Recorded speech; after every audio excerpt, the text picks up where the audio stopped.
Good afternoon, and thank you for joining me today. I'm Keith Murray. I'm the Classification Studies Supervisor for the state's Division of Personnel and Labor Relations, where I've been working in classification for about 20 years now. And I was asked to come and talk about job descriptions, and not knowing how much people know already and knowing too much on my own, I figured I would start out with some basic information. Job description primarily is a management tool. It's a description of the work that a position is supposed to do and is the foundation for most of the workforce management activities that one does. It guides the knowledge and skills you're looking for when you recruit for a position. It lets you, it's the standard against which you measure your candidates to see who's the one you're going to select to offer a job to. It guides the orientation you give new employees and determines what you're going to train them on. It determines how much an employee gets paid for doing the work of that position. And it's what guides supervisory tasks like performance evaluations, dealing with standards, and any other performance management issues. The position description really is one of the main tools for what is, in my professional opinion, the most important job of a manager. Hiring people and getting the people onto your team is what drives an organization's success. Granted, there are other issues that get involved in there, the available labor market and the design of the positions that you put together, and you take the field with the team that you've got. But putting together a winning team means designing the positions on that team that allow you to be the most effective.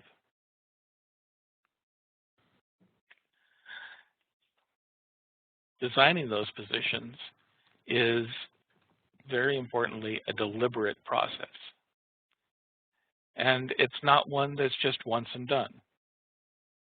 There are several times throughout a position's lifetime that you'll be able to look at it, redesign it, and determine whether or not the work that's being done is what's most effective for the organization. Position design itself there are 7 main driving principles in position design. The first one is to design a standalone position so that the employee can own their work. You want to give a body of work that someone can take possession of and have control over. Avoid the tragedy of the commons where you've got everybody drawing from a common stack of work and no one can really be the owner of that stack of work. If it's everyone's responsibility, it's no one's priority. It also lets you avoid folks like a situation that happened a while back where one person appears to be a very good employee doing twice as much work as everyone else, but starting a half hour earlier spends 10 minutes going through the stack to pick out all the easy ones. So you want to make sure that you assign the work to that individual. You also want to make sure that the work is cohesive, that the tasks all require the same types of knowledge and skills. That way you can have a set body of knowledge and skills to be able to fill the position.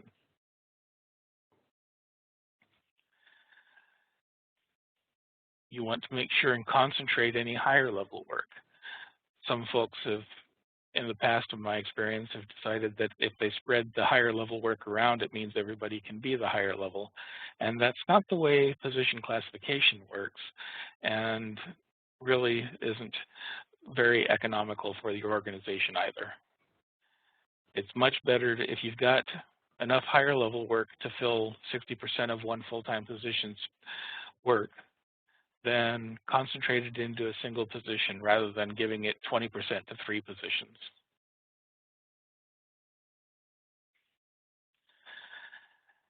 If you have the staffing available and the positions available, structure them for a career ladder so that you can bring in people at the lower level, train them through the work, and have them grow with your organizations. Being careful that if you're structuring the ladder, making the rungs too far apart will make it difficult for folks to move up the ladder, and missing rungs in the ladder will cause employees to leave. Granted, sometimes that's not always possible. There are bodies of work where it may be necessary for someone to go out and get a master's degree to be able to come up back and take the higher level work. But you all need to be aware of those boundaries so that you can design the work to keep them interesting, which is not only interesting but challenging. You want enough similarity in the body of work for consistency, but also enough variety for interest and challenge so that your employees can get the satisfaction of a job well done, but also the opportunity to learn and stretch and take on new tasks.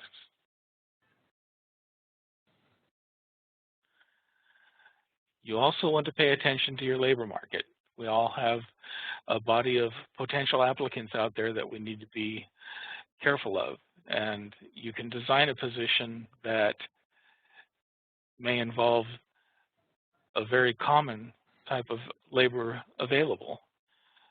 But if you're also adding other work that requires a very specialized body of skill or very different bodies of skill, it could make it very difficult to find one person with everything you're looking for, or what HR refers to as hunting for purple squirrels. There may be a lot of squirrels out there who can help you find and store nuts, but if you have to have a purple one, it makes it hard to find.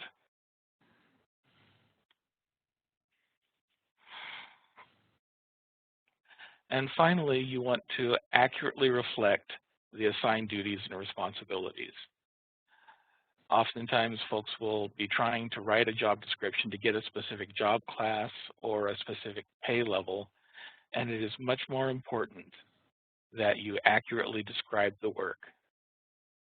If you're accurate in describing the work, then the system will work for you and classify the position correctly, pay it correctly. You'll be able to hire someone who can succeed in the job and make your team more successful.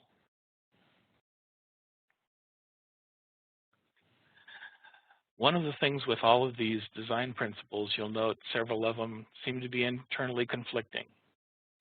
And that's where you, as the manager, need to balance what's most important for your organization and what will work best for the position.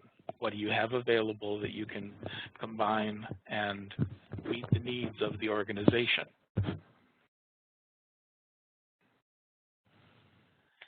Another point is that once you fill the job, you will find that most employees do have an impact on the scope of the job they're doing. You may hire someone who has a body of knowledge that you weren't really looking for, but now that you've got it, it's very useful and you can expand the job into a new role. If you decide to do that, it needs to be a very deliberative act and pay attention to the needs of the position. Once that particular skill set leaves, are you going to have to go out and look for another purple squirrel to fill that job then? Or are you going to have to revise the job again back to another scope that you have more candidates who can do? We don't want to design a job so it can only be done with one person, even if it is somebody who has a very high level of knowledge and skills or a very particular body of skills. As I tell people, if you can't be replaced, you can't be promoted.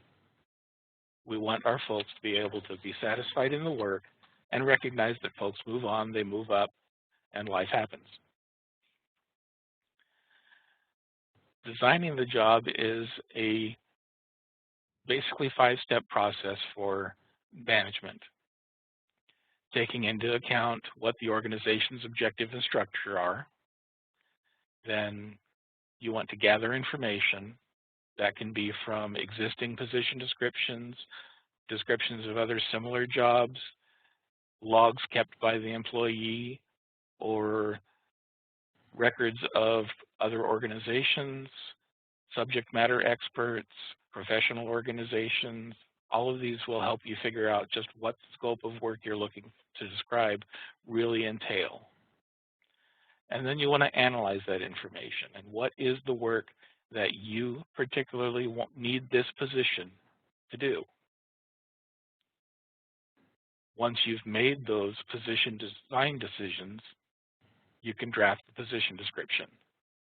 And the folks I've run into who've had the most difficulty writing a job description are the ones who haven't gone through the process of actually deciding what the job is going to entail. Once you've got the job description written, it's a good idea to have somebody who's not familiar with the job review it. Because remember, this job description is going to be the official documentation of the position. It's going to be the legal document that will describe the position if you're ever in a moment of contest that you have to go before a judge and say, this is what this work does. It's also going to be used by your human resources folks and your payroll folks and any other managers who may not have a complete idea of exactly what you're looking for. So you want to make sure and write it in a way that's understandable. There are a couple of issues in defining the work that you'll have to pay attention to. One is the Americans with Disabilities Act. Under the ADA, work is considered either essential or marginal. When they're looking at whether or not work is essential to that position, there are three considerations that they use to guide that. One is the amount of time that it takes to perform that task. Another is how often that task is done and how significant the task is compared to other tasks of the position. It's an internal review of the position, not how important it is to the organization. The ADA, of course, prohibits discrimination, both for actual disabilities, if the record of disability being regarded as having a disability, or for association with other folks who may have a disability. There are two points that you'll want to pay attention to when you're hiring and working on a position, which is that employees and applicants, have a different standard for accommodation. With an employee, of course, you're going to have to provide reasonable accommodations to get the work completed. Applicants have a standard for public accommodation.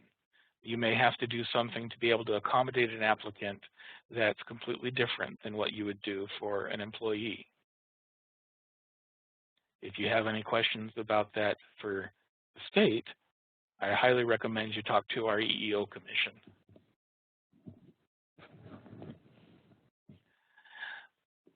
The ADA Amendment Act of 2008 made some changes that really drastically affected the ADA. Courts had previously been defining disabilities very narrowly, and in 2008, the Congress broadened the Disability Act quite a bit. So a lot of things are considered disabilities that may not have been before. They broadened what activities can be affected by a disability and includes simply working. Employers are required to make an accommodation unless it would impose an undue hardship on the employer. And it's important to recognize that every instance is a case-by-case, one-time decision based on the specific facts of the employee's disability, tasks, and the characteristics of that specific case. You would not necessarily make the same decision, even for very similar employees with very similar disabilities and similar tasks, if it wasn't the best one for each one.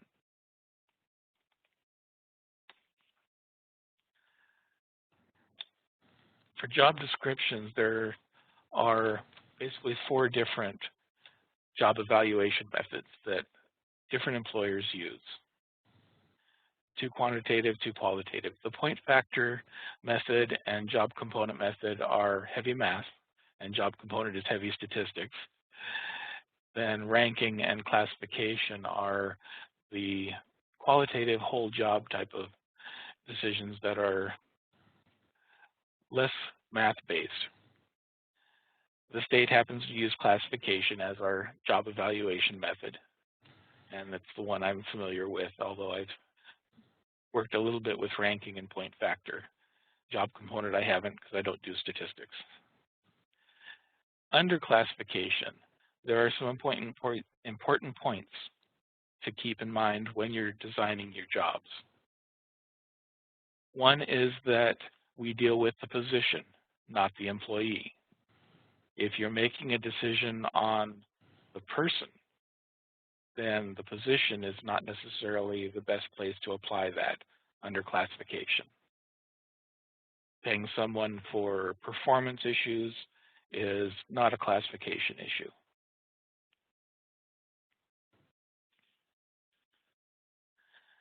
What we do is we base the classification and the position's compensation on what the employee spends most of their time doing, the primary job that they have.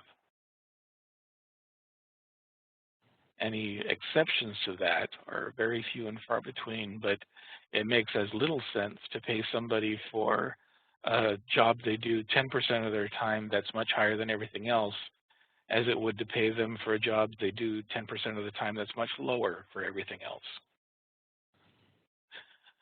The decision is predominantly the predominant body of work, the work that's regular, recurring, and ongoing.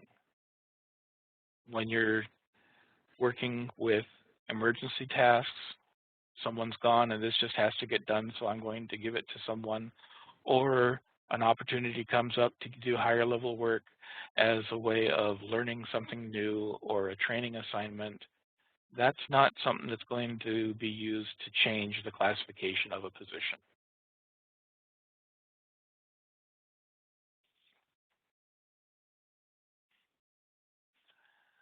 When you're describing the work of the position, pay attention to your ABCs: accuracy, brevity, and clarity. I have yet to meet a classifier who ranks a position based on the word count in the position description. You want to say enough to make the work clear, but it's not necessary to flesh it out with how important the work is or how it affects other things than getting the work done. When you're describing the work, you want to pay attention to terms that may be occupation specific, or acronyms that are occupation specific, or just general terms that can have varied meaning, like assisting with or preparing or examining. I've had positions, everything from basic level clerks to division directors, that all assist with the budget. And if you're not getting more information than that, it makes it hard to figure out really what someone's job is. You want to have enough information in there that the basic workflow is clear for the manager, for the employee, and for those who are not doing the work but have to evaluate it, those in HR or other tasks, so that folks know where does the work come from, what does the employee do with it, and what happens to the work when it's finished, or the work product.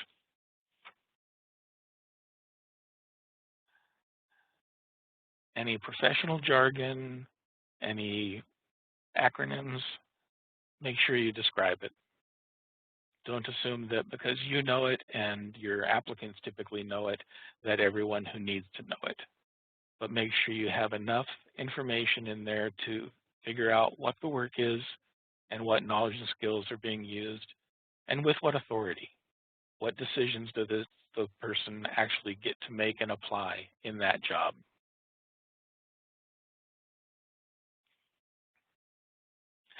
And I went through this a lot quicker than I anticipated, but does anyone have any questions for me at this point on any elements that I did cover or didn't cover?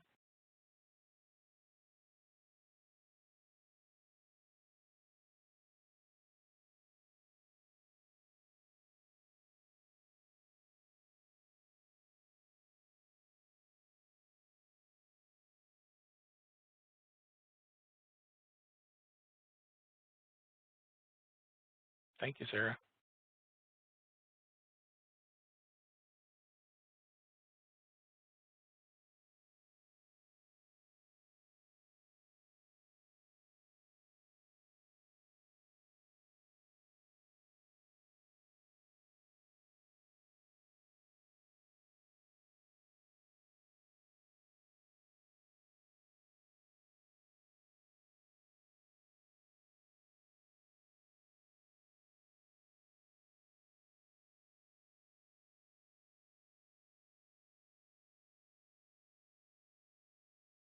Well, absent any questions, thank you all for joining me this afternoon.